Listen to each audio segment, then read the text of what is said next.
Good day, everyone. Welcome to Unit 4 of this session, which we have how to combat copyright infringement and piracy.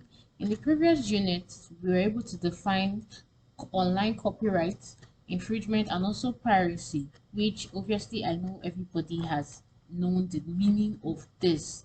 So right now, before we go to how to combat how to combat copyright infringement and piracy, I want to list out that as a copyright you have exclusive rights to your work, just like how we have human rights. As a copywriter, you know you have a right to your work. There are exclusive rights, as I listed out, of a copyright owner. I listed out them out like the right to reproduce, the right to distribute, the right to publicly display, the right to publicly perform, and also the right to publicly perform by means of a digital audio transmission. I'll explain them shortly and just with few things so that you'll be able to know about them. Though you can still fall back and read some of the things that have been explained under them. So the right to reproduce, as I simply know, is the grant in which the copyright owner the ability to control the making of a copy of the work. Yes, you have the right to control what you are reproducing, what you're sending out to people out there. So these examples can be as an activities that are implicated in I listed out some activities that can implicate your right to reproduce. It includes pasting in new articles into an email, photocopying a magazine, yes, uploading music or videos to a website, which we all know about the popular website Nigeria Rock, Net Nigeria, and the rest of it, or even copying a computer program or a document onto a PC. These kinds of activities are not even allowed by the law. So, secondly, as I said, the right to distribute your work. So, the distribution right grants the copyright owner the ability to control the manner in which a work or a copy of a work is transferred to others. Yes, whether by sales, rental, leasing, or even lending. Yes. Then thirdly, we have the right to publicly display. Yes, as a copyright, you have the right to publicly display your work.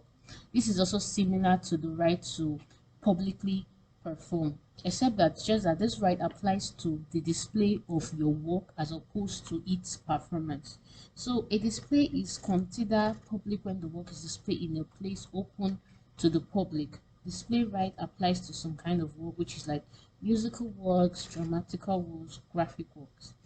Then fourthly, the right to publicly perform.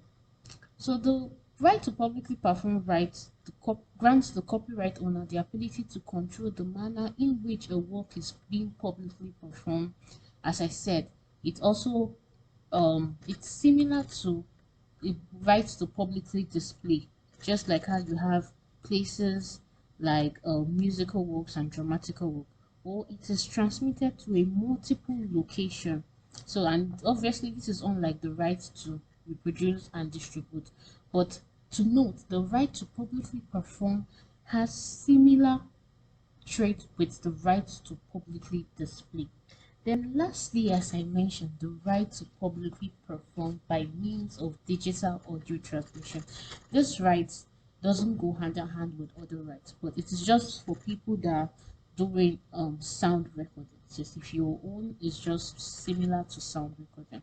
So I just said most creators can ignore this right. Yes, most creators ignores this right, or most copyright ignore this because unlike the other rights listed above, this right only applies to sound recordings. The public performance right does not even apply to sound recordings. Yes, the public performance, as I earlier explained, it's related to musical concerts, dramatical works, graphical works, and the rest. So instead, copyright owner of a sound recording gets a much more limited performance right. The right to publicly perform the sound recording only when the performance occurs by means of a digital audio transmission, which is sound recording. This one only applies to sound recording. So as I've listed it out and explained few of them, which is also highlighted in the work presently, as a copyright owner, you know that you have your rights. There are other rights there which was not added, but you can browse on it and know that you have your rights also as a human being who has their own human right. Also, as a copywriter, you have your own rights. Now, we have to move down to the main discussion of the day, which is how to combat copyright infringement. As I stated, the tips for avoiding copyright infringement. So I started with understand what copyright law protects.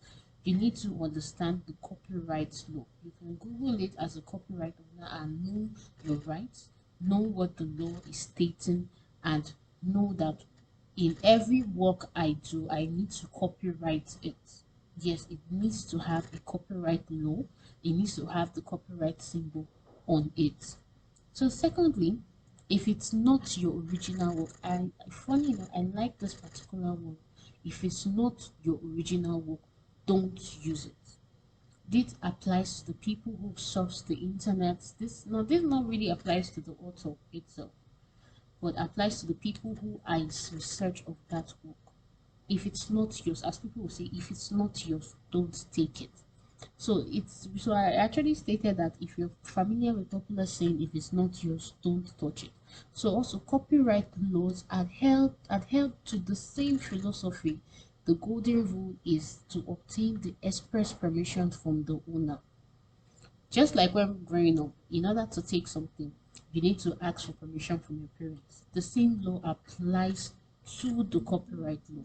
Before you take a work that is not yours, please ask for the permission from the owner of that work that you want it. And if it's been granted, all well and good. If he sells it to you, which is also good too. So please ask for permission. And remember, if you're surfing through the internet, you see some work where they tell you that, oh, you don't not have access to it. You have to pay some particular amount of money in order to have access to it. Yes, those works are being copyrighted. That is why you need to pay an amount of money before you have access to them. Then I mentioned what you find on the internet is generally not a fair game, which explains this. Someone can take your work and can, how would I put it, cannot even, you may not know the person that is trying to access your work. And funny enough, the person gets access to you because there are different levels in which most of these people who are into infringement and piracy has their ability so on. So sometimes the internet is not being fair to us. Then I also put talk to a lawyer. If you're having any issue or you notice that oh, someone is trying to copyright your work, or somebody is trying to take your work without your permission, please make sure you have a lawyer to talk to, seek advice. Don't just go and like, oh, do it on your own. No. With the help of a lawyer, you tend to gain more. And also to the person who is trying to copy, mostly you don't know, you cannot even know if you're trying, you're violating the rule of a copyright. So in this means you have to talk to a lawyer, you have to get to know. And obviously, apart from the normal lawyers you see around, we have copyright lawyers who are in charge of this. Then lastly, register your copyrighted work / cultural impression in a timely manner. This falls down to the author. Please learn how to copyright your work. Make sure you register it. It's funny enough, you will gain should I say a larger money when you copyright your work. It's just like you paste your work on the internet and this work is not being copyrighted. Anybody can have access to it. But if you have this work copyrighted and let's say the person who work is not being copyrighted, like it's not being placed on a copyright registry, he or she, let's say, can make up to like $2,000. But if your work is being copyrighted and it's being registered, you can earn up to $10,000 in that your work. So that means you are gaining more, and also you are trying to cut down the rate of copyright infringement and piracy. So with all I have said in previous talks, I made mention of the essential right of a copywriter, and I also made mention tips of avoiding copyright infringement. So I hope that you've learned from this, and I hope that you practice it as a copywriter. Thank you very much.